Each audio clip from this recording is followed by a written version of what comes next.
vamos falar un pouco con Adam Prieto e con Alex Bouzó.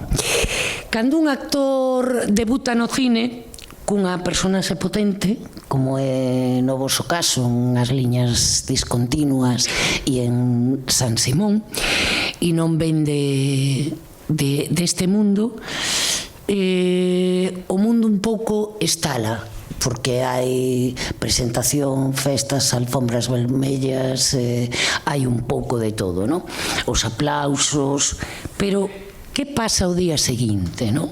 Que pasa cando as luces do cine se apagan e tes que volver a túa vida? Imos falar un pouco tamén deso.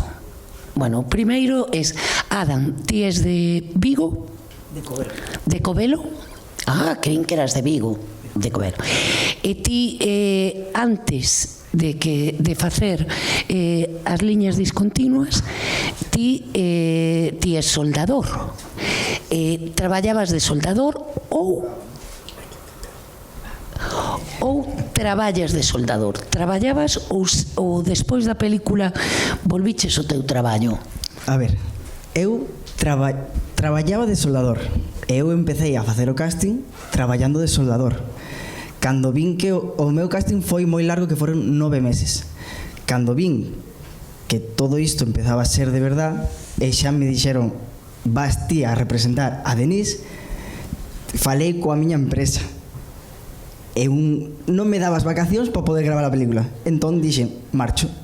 Levaba 6 anos, foi unha decisión que era moi difícil porque non iba ao paro, non iba a ningún sitio. Entón dixen, vou arriesgar e marcho. Marchei, fixen a película. Claro, polo que falabas antes, cando fixen a película, cando acabou todo, é como un parón de adrenalina, porque foron 4 semanas que estás moi intenso en todas as emocións e todo, e paras de repente.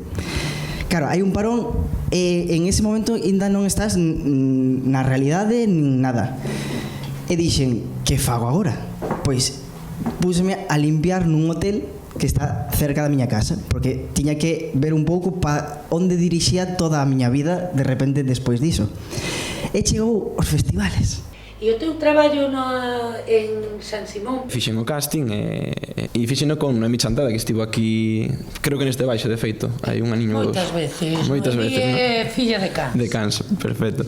Pois, nada, Noemi faloume, concertamos unha cita e eu dixen, a ver se consigo darlle larga, se non ir e tal. E nada, logo cando xa me insistiu dixen, bueno, o mellor se me volveu dicir é porque cree que pode encaixar aí. Moi ben, e logo chamaronme, ainda que me dixeran que sí, que xa estaba, non acababa de creerme. De cuajar. Exacto. En todo isto, mentres eu estaba traballando, e traballaba de noite en aldeas infantiles, nun centro de protección de menores.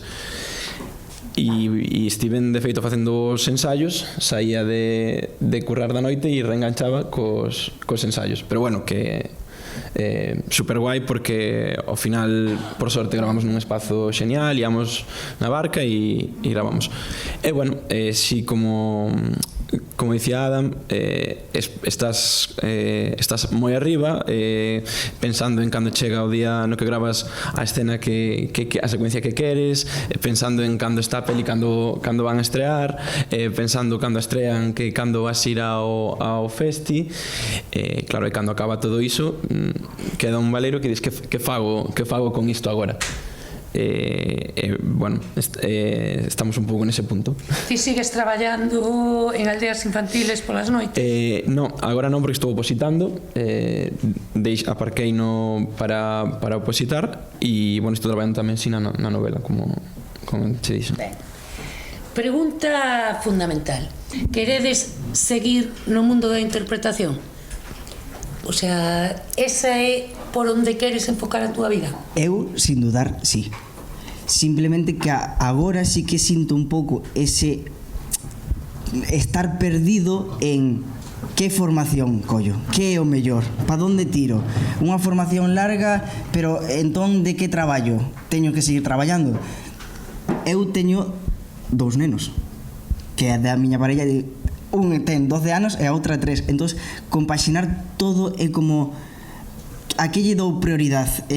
Isto é a miña vida, pero non vou marchar a Madrid a facer unha formación. É un pouco difícil todo. Non hai que ir a Madrid a facer formación. Aquí hai grandísimos, e ademais Madrid ven aquí. Quero decir que, pois, por exemplo, hai pouco andaba por aquí Carlos Sedes, que é director de grandes series e un director de actores maravilloso. El foi o que dirixiu Fariña, por exemplo, e Velvet, creo que, non sei se Velvet era dele ou era de Miguel, bueno, pero sí que é e ven habitualmente a facer cursos, pero poño o exemplo de Carlos Sedes porque estivo hai nada, pero hai moitísimos directores galegos que andan por aí e fan aquí cursos. Pois aí é onde teño que meter o Hai focico. que ir a Madrid. Non, sigue. Non, entón, aí é onde teño que meter o focico e ir por aí, pero claro, estás un pouco perdido porque eu non viña dunha formación de, por exemplo, de teatro. Eu non sei cales son as miñas herramientas, cales son os meus potenciais, non teño nin idea de nada de do que é ser actor. Entón, eu collín para cada secuencia o que eu sentía, o que eu pensaba que podía anxos buscar de min e fun traballando así, pero non sei agora decir, vale, pois meto por vocal, sei que sí que teño que facer cousas de vocalizar e todo eso. Entón, sí que é un pouco por onde empezo. Bueno, pola miña parte a situación é un pouco parecida. Se a pregunta é queres? Si quero, a cousa é canto, non? Está un disposto a arriscar ou a sacrificar, non? Entón, claro, a idea de opositar pois pareceme algo máis seguro e que require tempo, pero que é máis seguro. Pero por outro lado, claro, si me preguntas por algo máis paixonal, pois sí, claro, a resposta é que sí. O sea, hai que plantexarse facer cursos de voz, o sea, ti tamén te plantexas como el facer cursos de interpretación ou de... Sí, de feito, pois un compañeiro do filme pois comentoume a idea de abrir unha academia e demais, e estaría encantado se fose así, e porque, bueno, pois porque considero que traballa moi ben e considero que podría aprender moitísimo e tal. Pero bueno, logo é sempre dar ese paso, dicir, vale, renuncio a isto, renuncio a este tempo, renuncio a estas cousas e fago. Vos chegou na vosa cabeza pensar que é o momento de ter representante, buscache de representante, alguén vos dixo como iba eso? É pregunta. Eu, claro, hubo un momento que nomináronme aos Mestre Mateo. Entón, todo iso foi, hostia, que fago agora? Entón, sí que aí foi cando eu dixen, vale, creo que necesito unha representante. Non sabía nin que pa que era unha representante, pero eu sabía que necesitaba alguén que representara algo. Entón, eu dixen, vou buscar as representantes. E busquei de actores que me gustaba, busquei cales eran as súas representantes a nivel galego, a nivel nacional, a nivel... Busquei unha búsqueda así. E logo, cando foron a prefesta dos mestre, acercouse unha representante e díxome tal, eu quero representar, non sei que... Entón, empecé a indagar máis e sí que agora mesmo teño unha representante que colgou outro día a foto na súa páxina. Eu creo que xa estamos empezando a iniciar todo, pero ainda non empezamos porque eu non tiña fotos. Entón, eu cheguei a ser actor e eu só tiña a foto que me habían feito na película. Entón tiven que empezar a contratar unha persoa que me sacara fotos en diferentes looks para poder mandar a representante e poder empezar a mover todo. Pero estou nese punto de que xa aparezco na páxina e teño un par de fotos. Xa teño un par de fotos. E eu falei tamén cun compa actor con máis anos de experiencia e pregunteille, mira, ti crees que, o sea, sinceramente, crees que debería buscar un representante e tal? Díxome, bueno, cando tomes a decisión, non? Claro. Cando tomes a decisión de si queres dedicarte a isto ou non, busca, si non o vas tomar e non te vas mover para isto, pois tampouco ten sentido. E entón, pois estamos esperando a tomar a decisión. Bueno, é que o vosso talento natural funcionou guai, o sea, está claro que o talento natural está, pero logo hai que traballar, o sea, non é, hai que facer un pico pala aquí, non é, e o pico pala ás veces, si esta primeira vez casi viñeron a buscarte na casa, non, pois as próximas veces tamén hai que traballalo e para iso tamén hai que ter recursos para facer as cousas. A mellor forma de movelo é as dúas formas que estamos falando, penso eu, primeiro un pouco de preparación para ter os recursos e segundo un representante ou alguén que se mova, que sabe onde están os castings, que sabe as pelis que se van facer, que sabe que se está movendo e que pode ser o mellor para ti, non? Entón esas dúas cousas, se un quere abrir aquí paso, me parece que son das fundamentais para tirar, non? E sobre todo que sepa un pouco por donde tirar nos casting, porque eu veño dun perfil na película e gustábame outro perfil, e cando a representante díxome, toma, fai bueno, agora non me sale un vídeo para tal, e díxome, é de comedia. Eu lle dixo, de comedia eu? Pero se conto un chiste non ten gracia, eu de comedia non podo. Bueno, ti fai isto que eu creo que sí, non sei que. Entón, sí que é un pouco a necesidade de ter unha representante para que che diga, vale, eu creo que coñezo a directora, coñezo tal, eu fai isto, se coja, ben, se non, pois nada, pero ti fai isto. Entón, quita un pouco os prexuizos ou os medos que ti tes de, vale, eu encasíllome nisto. Non, eu non quero encasillarme nada. Gustábame certos persoaxes, pero non quero encasillarme en unha temática ou en outra. Moitas veces os actores novos estades un pouco, digamos, desprotegidos por non coñecer a rede que vos pode axudar no que facedes, non? Xa que estamos nestes coloquios que organiza a ISGE é unha estupenda rede, se non a coñecedes, ten unha fundación estupenda na que axuda os actores a coñecer os seus dereitos, as formas legais antes de firmar un contrato, non? Porque iso tamén podes firmar contratos ruínas que se chaman, porque vendes todo ou regalas todo e iso non pode ser. E tamén a ISGE fai cursos de formación e tal. Coñecedes as redes que hai en Galicia, Agapia, ISGE, Asociación de Actores, coñecedes todo ou non? A ver, eu empezo a coñecer agora grazas a os coloquios, grazas aos festivais, grazas a todo este movimento, pero sí que non tiña nin idea. De feito, eu fun nominado aos Mestre e eu non pude votarme porque eu non era da academia, porque non sabía que había que ser membro da academia para poder votarse e votar as outras películas. Entón, claro, cando chegou o momento dixeron, pero ti non podes, que non eres membro. E eu, porque nadie me dixo que podía ser membro da academia para... Entón, claro, aí sí que te sentes un pouco perdido de decir cales son as asociacións, entón sí que agora Agapita xa busquei todas para dicir, vale, pois teño que facerme disto e disto. Sí, é como esa sensación de coñecer simplemente a punta do iceberg, nada máis, e que debaixo pois hai moitas cousas que se nos escapan, sí. Sí, pero cousas como vos sabedes que tedes uns dereitos cada vez que se emite San Simón ou cada vez que se emite as liñas discontinuas. Xa sabedes que tedes aí unas pesetas. Eu escoitei no ali fora por primeira.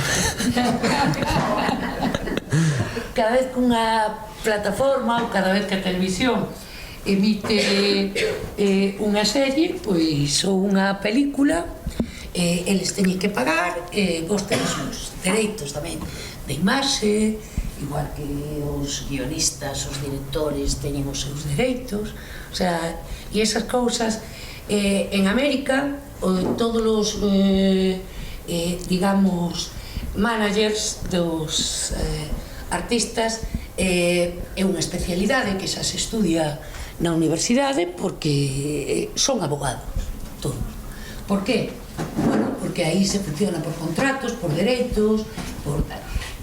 Aquí non é así, pero aquí a xente que está metida nesto sabe o que teñe que facer, non? Pero o problema, por eso digo, o problema é eso, hai que saber onde recurrir, onde ir para poder estar metidos no sistema, que é importante tamén, non é? Fixo unha película que ven, agora estou na alfombra roja, que ven, ti como psicólogo, alguén vos prepara para o, digamos, para ese baixón da alfombra vermella a vida cotidiana?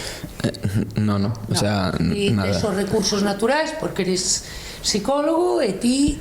Eu, a ver, para min o máis chocante foi non o festival, non, sino estar nominado con Luis Tosar. Para min foi a hostia. Entón, claro, estás nese boom que eu sabía que a nominación non iba a ser para min, porque sí que o tiña claro, pero claro, estás con un nivel de adrenalina, de tensión, de reconocimiento, de chamadas, de entrevistas, de... Claro, como que empezas a acelerar moi rápido e de repente, ao día seguinte, un par de publicacións en Instagram e xa está. Entón, é como... Hostia, xa pasou todo. E entra un pouco o medo ou a presa de... o casting pois vou mandar a este casting, a este, para non baixar. Entón, eu sí que tiven que facer un pouco o traballo antes de empezar na película, de decir, vale, voume encontrar con isto. Que logo pasa? Ben, que non pasa? Pois perfecto, pero sí que fixen un pouco o traballo de a miña familia, todo, dicir, con que empecen a subir os talóns dunha hostia baixa. O sea, non quero que, porque sí que eu ao final veño de que son un rapaz trans. Entón empezo a ter agora todo o reconocimento como home que non o tiven nunca. Entón é moita exposición psicolóxica de que ben saliches, que son moitos mensaxes no teu cerebro que levas esperando toda a vida. Entón, claro, ese choque, ese reconocimiento, todo iso é impactante. Entón sí que fixe moito o traballo de decir, vale, vou escoitar isto, tanto para ben como para mal, e prepareime para todo. Vou escoitar isto, pero sempre volve a casa. Ves de soldar, ves de traballar moito, ves de unha familia traballadora, non olvides todo isto. Entón sí que é un pouco estar todo rato en contrapunta de repente te collen por aquí, estás facendo unha entrevista e pasa Oliver Laxe, pasa Luis Tosar, pasa non sei que, entón estás moi aquí, pero que non te olvides de onde ves. E ti que traballo fixeches xa cos teus coñecementos? A ver, é un proceso que xa me tocou, non? Porque pois o día que tamén publicas unha novela, pois hai publicacións e lanzamentos e despois un par de entrevistas e despois morre todo, non? E bueno, sí que máis ou menos mo esperaba e máis ou menos pois foi un pouco o que esperaba coa expectativa. Sí que penso que digamos a forma da película do filme de San Simón axuda a que non houbera tanto un boom moi forte no momento, senón que sexa algo como máis permanente, non? Polo seu carácter tamén, bueno, ao final é a primeira película sobre un campo de concentración en España e demais, e penso que se mantén no tempo, que ten outros espacios que percorrer, institutos ou incluso universidades, non? Entón penso que ese carácter pois tamén fai máis sinxelo lidiar con iso. Pero bueno, sí que hai esa cousa como da calma despois da tormenta, sí. A película de San Simón, se alguén non a viu, é unha película moi interesante e moi emocionante. Bueno, a mí é verdade que me emociona especialmente porque eu vivín en San Simón, estive rodando ali. Outra cousa é vivín durante un mes unha vez seguido e outro mes sin pisar terra. O sea, estive ali rodando. E a verdade é que respiras, cando vas a Isla Sur, respiras e tal esa historia de campo de concentración que, o sea, doe o corazón bastante, doe bastante a alma. E eu vou contar aquí unha pequena tamén anécdota personal. E meu pai vive moitos meses o ano nas Islas Cíes, ten 95 anos. Pero leva facendo toda a vida e eu ofrecinlle a posibilidade, xa que ele é isleño, digamos, das Cíes, de ir comigo a San Simón. Non é fácil acceder a San Simón e meu pai dixo, non, eu San Simón non o quero pisar porque vin como marchaban os pais de todos os meus amigos para San Simón e nunca volveron. E entón eu ese sitio non o quero pisar, non? Bueno, eu recomendo-vos que besades, primeiro porque parte da nosa historia e segundo porque bueno, sí que é unha película moi emocionante na que Alex é un supervivente e o fai estupendísimamente ben, méteste e convénceste. E por outro lado, as liñas discontinuas de Adam, que hoxe, todos que estedes aquí, ás 5, non, mañán, xa me lío co programa, hoxe imos coitar a Martín, pola tarde ás 4, que está en Novas Camadas, cunha curta moi bonita e moi emocionante, que pisa terra e moi curiosa. E mañán, ás 5 da tarde, temos as liñas discontinuas no que Adam con Mara fai un traballo impresionante. Eu quedei moi impresionada cando vin a película, sobre todo porque dixen, quen é este chaval? Que non sabía quen eras, lóxicamente, e faz un traballo bárbaro. Hai unha das cousas que me gusta moito, e todo isto ven o fío de algo que falaches ti, que Mara non caeu na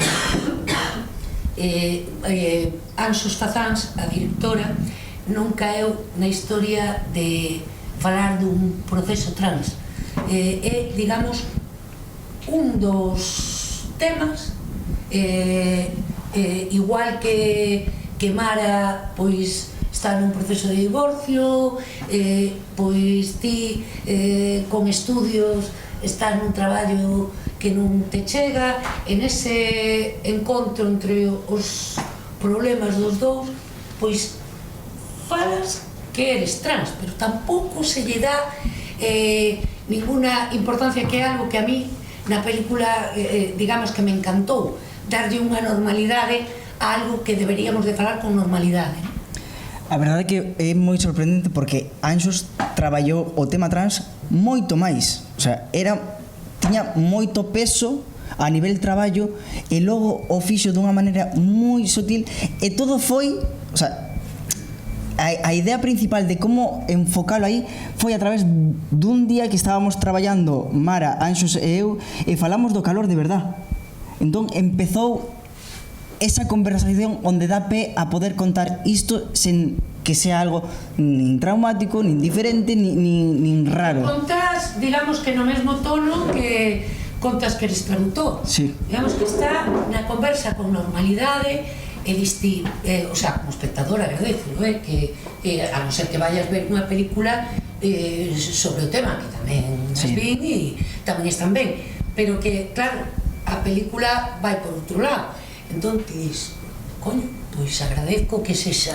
Sí, de feito foi unha das cousas que eu quería representar no cine, unha persoa trans sen que estuvera sexualizado, sen que estuvera como o foco principal, e iso para min foi o que mellor fixo Anxos bueno, que fixo moi ben moitas cousas, pero iso para min é o que máis me gustou.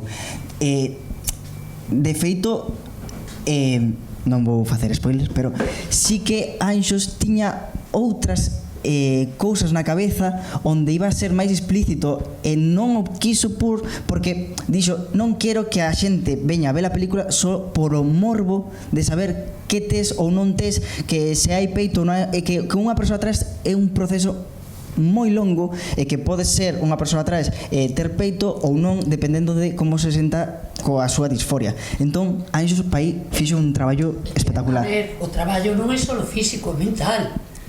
Tamén, o sea, si te metes en historias físicas, tens que meterte na historia mental. O sea, non me parece a mí que sexa solo cuestión de si hai tetas ou non hai tetas, sabes? Sí. Creo, vamos, penso. Sí, por suposto. É que eso foi o traballo máis grande, que sí que na película sale como unha pincelada moi sutil, pero esa pincelada chegou despois dun traballo moi grande. E o teu traballo en San Simón, porque ti, sendo de Redondela, coñecías un pouco a historia da illa, ou non? O sea, me entereime de casi todo ali. Ou ali ou durante, ou falando co Miguel Ángel, exactamente, sí. Tatán, que é un Tatán que ou todos os actores da película, que mañán estará Tatán no coloquio, que coñece moi ben ao personaxe, e o meu personaxe concretamente eran moi amigos, faloume, dixo que facía moita ilusión gravar unha escena, ao final hubo unha escena que non podíamos gravar xuntos porque o tempo non lo impediu e demais, e que lle dá moita pena porque coñecía moi ben ao meu personaxe. E ti sentiches algo aí que non sei por que teño idea de que eres así ratita de biblioteca, como buen escritor. O sea, que ti seguro que algo estiveches por aí, clic. Escabechar, sí. De feito, creo que é algo que... No, xa se ve. Creo que é algo que nos pasou a moitos dos que allí estivemos. Flaco conta que se enterou de que tiña un tío avó que estivera ali preso, e precisamente o Xabelón, que o meu personaxe é o avó, non o sabía que chamaban así o Xabelón. Miña nai sempre me falaba da súa mellor amiga de infancia, que, bueno, logo ela viu para Pontereas, a amiga quedou ali en Redondela, pois este era o avó da súa mellor amiga. Entón, claro, e ao final todos nos sentíamos, e sí que había, penso que todos ou casi todos notamos ali algo especial, algún tipo de, non sei, que daba algo, no. Sí, dá algo. Estar ali dá algo. Tedes algún proxecto? Algún dos dous? No meu caso non presentei algún casting e demais, pero bueno, esperando. E como se presenta un casting cando ten, digamos, cando o único que tes é un único proxecto, non? Pois da mesma maneira que o outro, supoño. O sea, como convences cunha soa película? Claro, cun só registro? Sí, pois non o sei. Veremos a ver se convenzo. E contoche. Ti contanos, tens algún proxecto? Sí que... No, proxectos non hai ningún, pero sí que estou en dous casting que son totalmente diferentes, e o que me chegou a min foi: prepara esta separata. Unha é máis cómica e prepara esta separata. Entón, ti empezas a facela. Claro, eu non tiña nin idea, o primeiro vídeo que lle mandei á representante, por eso é importante, mira, ves, xa me vou dando conta de que para que serve. Entón, mandei un vídeo en vertical, onde non miraba a cámara, pero en algún momento sí que miraba, entonces dixo, no, horizontal, non mires a cámara, tal. Entón, eso... Non é para Instagram. Claro. Foi o primeiro que... No, dixo, non é un TikTok. Claro. Entón, foi a primeira toma de contacto que teño eu agora é esos casting. A ver agora para onde tira ese temos sorte de poder representar algo máis. Non pido, porque ademais eso sí que non se debe contar, pero son galegas, son de fora. No meu caso, galega. No teu caso, galega, con director ou directora galega, aí o deixamos, e no teu caso... Unha galega e unha fora. Ben, bueno, está ben. Xa, se estamos aí, xa estamos meténdonos, digamos que no mercado, non?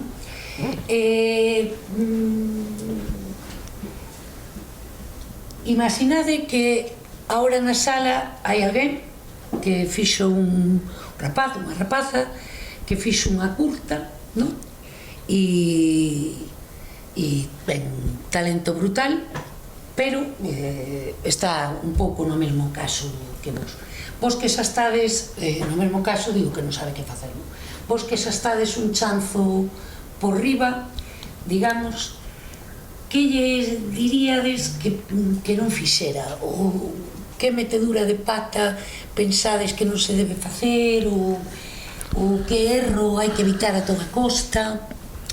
Eu creo que non hai que vivir co medo de vou facer, non, que igual non son bo en isto e non podo facer.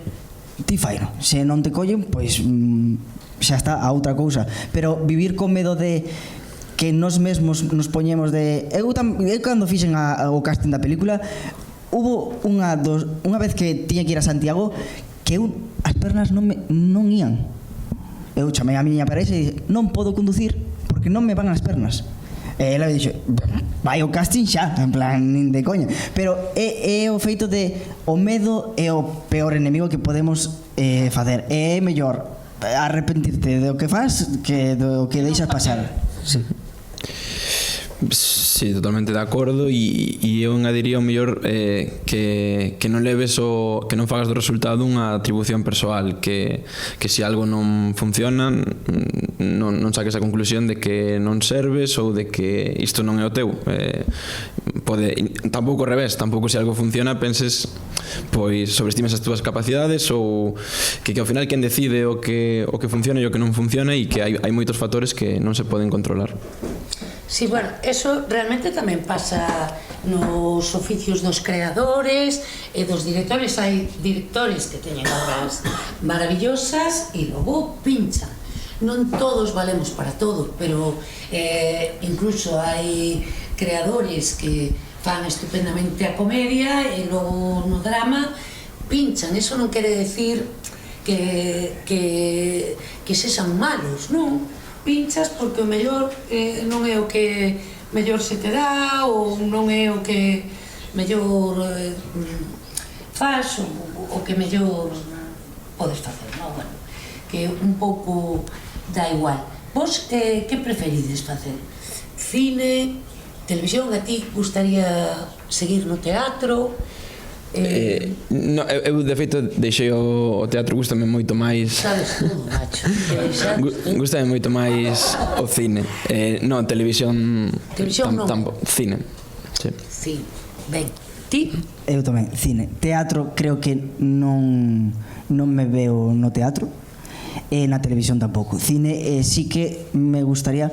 Agora que coñezo o cine de autor, sí que me gustaría, que non estou na posición de decidir que papel coller ou que non, pero sí que me gustaría coller papeles onde os directores teñan algo que contar de verdade, non facer algo por comercial, por pensar en isto vai dar cartos e xa está, sino traballar con directores e con guionistas que hayan posto realmente sentimentos nese papel.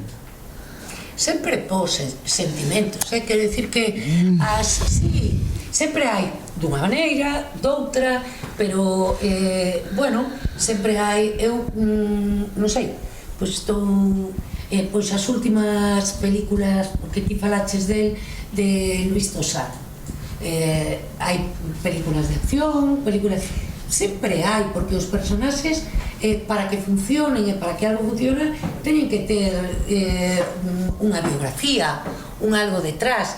non funciona porque vamos e agora empezan a correr, non? Porque estalla unha bomba. Ten que haber un traballo detrás e ao final sempre hai sexan máis de acción ou sexan máis de autor como os de, bueno, como esta de Anxos, porque a anterior era dun libro de Manuel Javois, anterior que fixo, tal, sempre hai cousas detrás. Eu non distingo así, bueno, si distingo entre cine máis de autor e cine do que podemos chamar máis comercial, pero no cine comercial tamén hai moito. Vale, pois está mal o dixen mal, pois gustaríame que facer unha película onde non fora todo tan rápido como no comercial e si que disfrutar como fixen con unha directora que o pensou, que dedicou moitos anos, ou aunque tarden poucos anos, pero que haya un movimento aí detrás de poder meterte e de poder disfrutarlo e poder entender o que Anxos quería dicir neste caso con este papel. Tanto Anxos como Miguel Ángel Delgado son directores pausados e directores que pensan moito, tamén son os dous bons directores de actores. Ti como do que dixo el, ti ves tamén que o que queres de cine ir polo cine, digamos, máis de autor, máis de... Sí, o sea, entendendo pois eses ritmos, non, cos que certa artesanía no produto mellor, non? E sí, absolutamente estou máis cómodo pois traballando con alguén que leva anos implicado nese proxecto, que realmente tamén tampouco sabe o que vai sacar de aí, e hai unha convicción personal de quererlo sacar adiante, non? Hai tamén un sacrificio aí de eso, é un traballo que lle dedican moito mimo porque son moitos anos e tamén é o único que experimentei, pero encantoume, entón... Bueno, onte fixemos unha homenaxe a un actor moi querido en Cans que é Celso Bugallo, que morreu en decembro, e hai 2 anos estivo aquí nesta mesma mesa e estivemos juntos tal. Celso sempre quería traballar con xente nova, cando, o sea, el prefería deixar o proxecto máis importante de película tal por traballar cun rapaz ou cunha rapaza que viña e que eu isto pensei no para ti e tal, e era unha curta, non? E facíame gracia porque o que é a seguridade que tiña Celso, digamos, en isto eu sei levantalo e vou axudar a esta persoa, non? Antes de facer, e ele rexeitou algún papel de algunha película importante por facer unha curta en Galicia con, bueno, pois con realizadores que non eran ninguén naquel momento, como pode ser Álvaro Galo, o director de Matria. Pois ele foi dos primeiros que fixo unha curta con Álvaro, cando Álvaro non o coñecía ninguén, sabes? O sea que ten o seu... a vida irá un pouco cambiando. Queredes facerles algunha pregunta que non é tan fácil? Saberedes como dentro de 3 anos, cando os chame para vir a Cans, ai non, estou rodando, ai non, que vou pa Hollywood, que chamoume Tarantino, e só non sei se van volver, se non van volver. Queredes facerlle algunha pregunta? O problema que teño é que non os vexo. Hai unha mala. Queres o micro ou tiras? Non sei se me escoita ben ou non. Sí, que se me escoita. Vale, pois eu tiña dúbida, porque como é a primeira cousa no audiovisual, polo menos, que facedes, se vos sentichedes arroupados polos vosos directores, se botachedes en falta que fixeran algo con vos para axudarvos, se hai algo que dixeres, pois menos mal que fixo isto, porque senón non sei que hubiera pasado con isto, ou algo así. Sí, eu no meu caso tive moita sorte, tanto con Miguel Ángel, que vamos, portouse increíble, tivo unha paciencia, invertivo tempo nos ensaios directamente en explicarnos pois as cousas máis básicas, sobre como enfrontarse á cámara, sobre como xestionar, e tamén tiven a sorte de ter ao meu lado outro compañeiro dunha idade parecida que estaba na mesma situación. Entón, bueno, eso sempre é reconfortante, ves como hai unha evolución aí, pero sí, e por exemplo, recordo que o primeiro día que gravamos non saía, houve que prácticamente tirar a secuencia abaixo, e bueno, ao final pero bueno, que ao mellor si non estivésemos arroupados ou non houvese esa comprensión, ao mellor o día seguinte pois volvería a pasar o mismo e habería un bloqueo. Sin embargo, pola contra foi todo moi guai, porque eso, entendeu perfectamente a situación e puxo moitísimo da súa parte. Todo o equipo, en verdade, non sou director. Eu con Anxos, a verdade é que sempre lle digo que para min o mellor que pude facer é a miña primeira película facela con Anxos, porque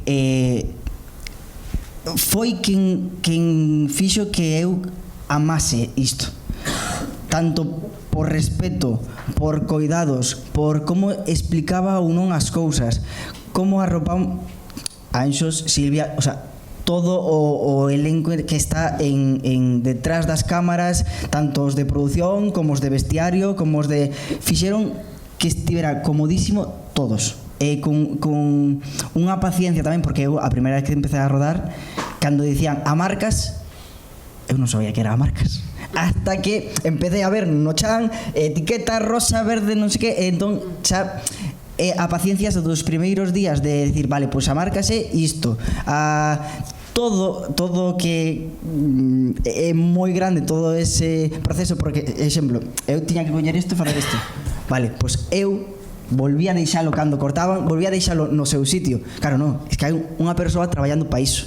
Entón, o respeto de dicir, non, mira, ti non toques iso porque ti tes que pensar en isto. Entón, todo ese proceso o fixeron moi ben. Anxos é unha persoa de 10, con unha paciencia e un cariño increíble, e para min traballar con Anxos foi quen me fixo descubrir que isto era algo moi bonito de facer. A verdade é que os dous tiveron moita sorte nesta na súa experiencia primeira, porque tanto Anxos como Delgado, tanto Cazares como Delgado, son grandísimos directores de actores. En Galicia temos a sorte, porque logo, cando vas por aí fora, non son, o sea, sí que hai, claro, grandísimos directores de actores, pero aquí en Galicia é curioso porque prácticamente todos son grandes cuidadores de actores.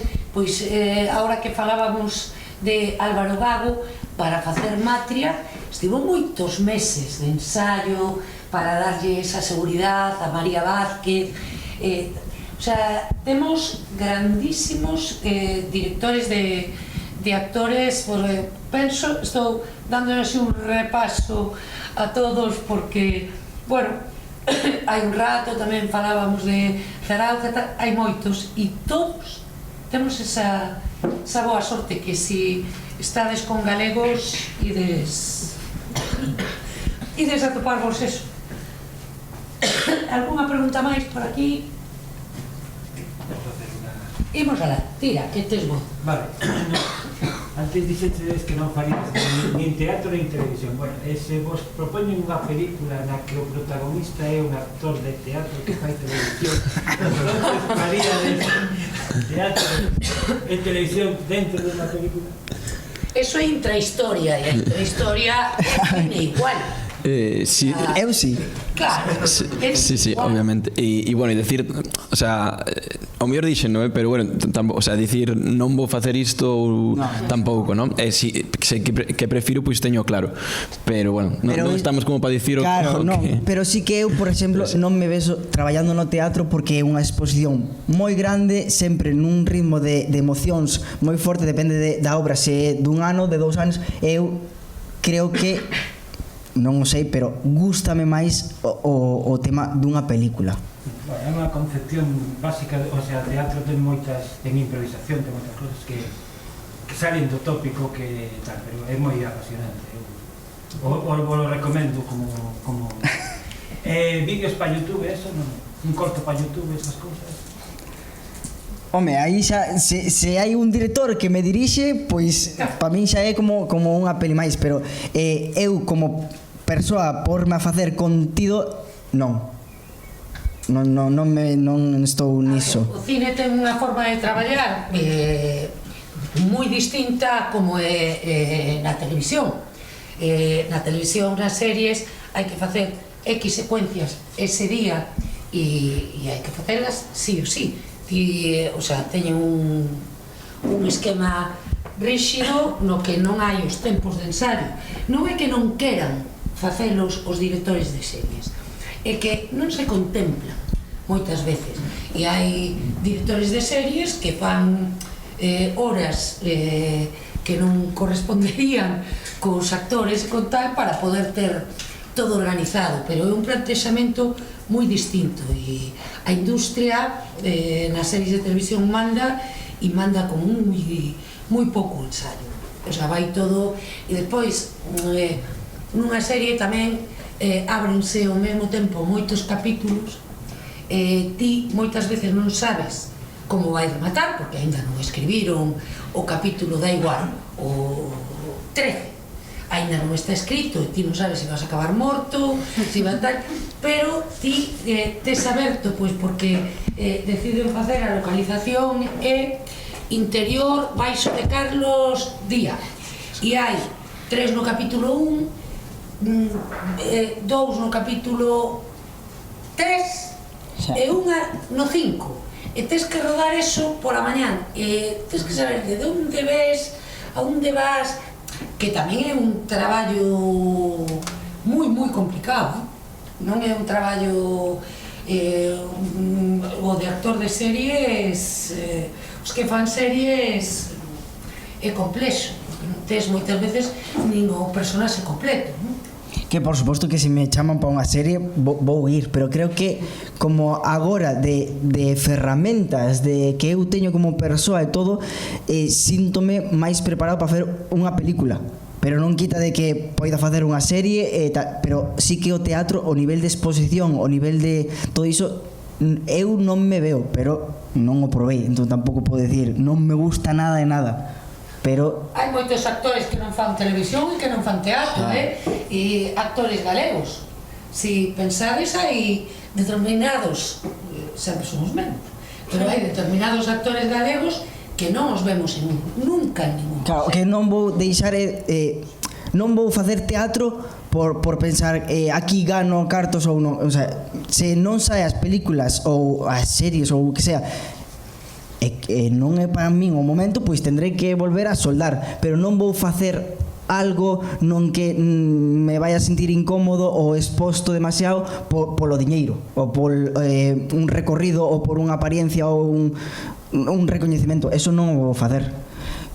Non quita de que de repente veña alguén que me propón algo e pode que me guste, sí, pero o teatro non é o que eu me vexo agora. Alex, ti tes algo que contar? Cuidado, que eu lle teño medo. Algo que contar. Nos está analizando a todos, fila un, todo.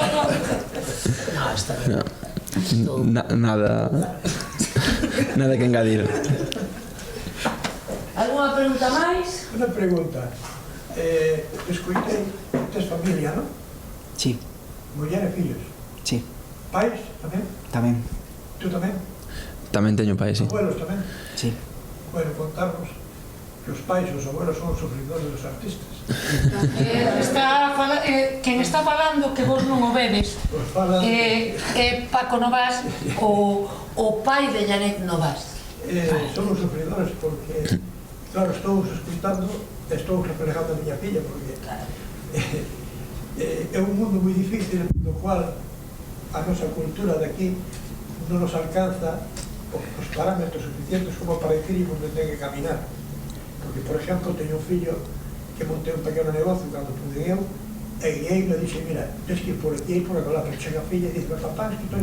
Dixe, eu que che dijo disto? Que non tiene que ir aquí. E a isto non lo faz. Pero si non lo hago, que hago? Tú me dices que hai que tirar para adelante. Bueno, pues hazlo. Sientes-te radicalizado cuando tú realmente non sabes aconsejar.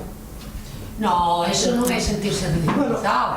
No, bueno, que te sientes incómodo. O sea, non sabes, pero claro, non eu sabes tampouco por onde salir. sabería aconsellar a unha filla que é bailarina. Sí, bueno. E ademais, Premio Nacional de Danza. Sí, pero os sustos, oye, comentarche que un día en San Roque, a las 12:30 de mañana, nos chama por teléfono, xa hai por dentro 10 anos, non quero recordar, 10 ou 15 xa, e chorando como unha perdida, dicindo, que che pasa? A mí nada, papá, pero que pasó? Unha amiga mía se matou e tuvo que estrenar unha pieza e me parece de cristal. Claro. Y ves una hija llorando desde Madrid y digo, ¿qué hago? ¿Quieres que vaya? Yo que sé, vas a venir a coger la madre y marcharte a Madrid.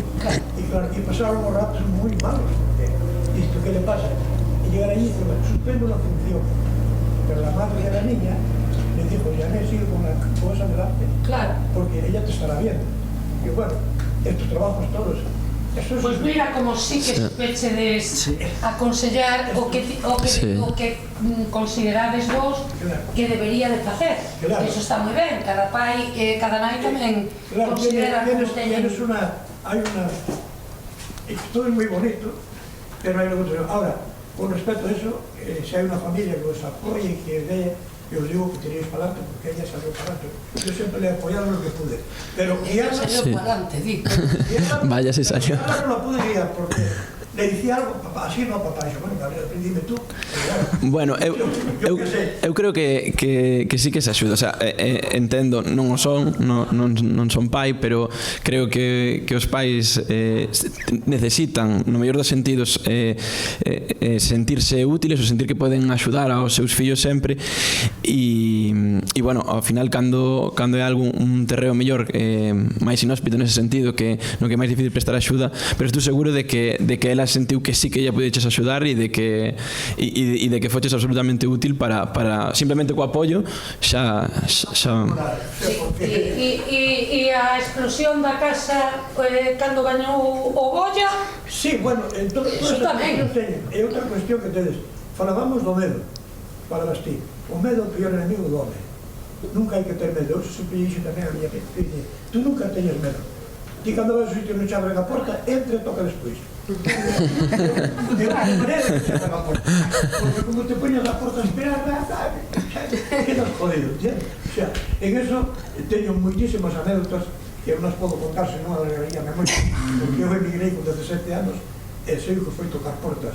E sempre eu entraba e despois tocaba. E dicirvos algo, ou levo na sacre ou levo algo a fila, porque con 17 anos en Venezuela resulta, viña un grupo de Uruguai, chamámosse muchachos, esos que van por los bares a tocar, ¿no? E fíxeme amigo deles na pensión onde vivía, e dije, oye, vamos a tocar, había chavalas, a correr para Fernón, se ponemos a tocar por aí.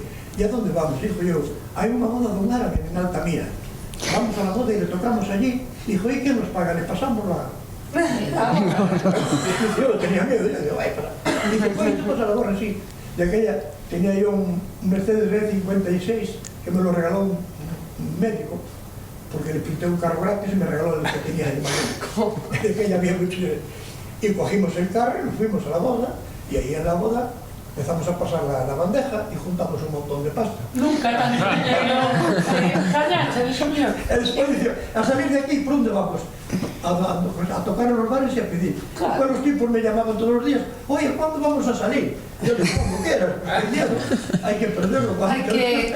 Pero é unha estupenda anécdota para contar que non hai que ter medo, non? Claro, o medo sempre ten que quedar na casa porque o ridículo hai que saber facelo con dignidade. E o ridículo, ademais, está a orden do día. Eu levo aquí facendo o ridículo un borrato. Claro, o sea, vos contades cousas interesantes e eu estou aquí tirando da corda. Bueno, pois... Ahora, que tedes que facer, Teño que facer, teño moito que picar, Teño moito que picar aínda. Moito que picar. Home, claro, sobre todo que teñen que pagar a xubilación, non? Eu espero que entre Adam e Alex paguen a miña. Bueno, esperemos que sexades fillos de cans. Eso quere decir que volvedes, que estades aquí con nós, que cando teñades un proxecto viñades a contárnolo, que é o que nos gusta, e eu o único que quero é que vos vai ao cine, neste caso, e non... Nunca mellor dito. Nunca mellor dito, porque é o que queredes vos, e quero que vos vai ao cine, que toda a sorte, tedes o apoio de cans para o que necesitedes, e o personal, sempre. Mil grazas. Muchísimas gracias, de verdad. Mil grazas a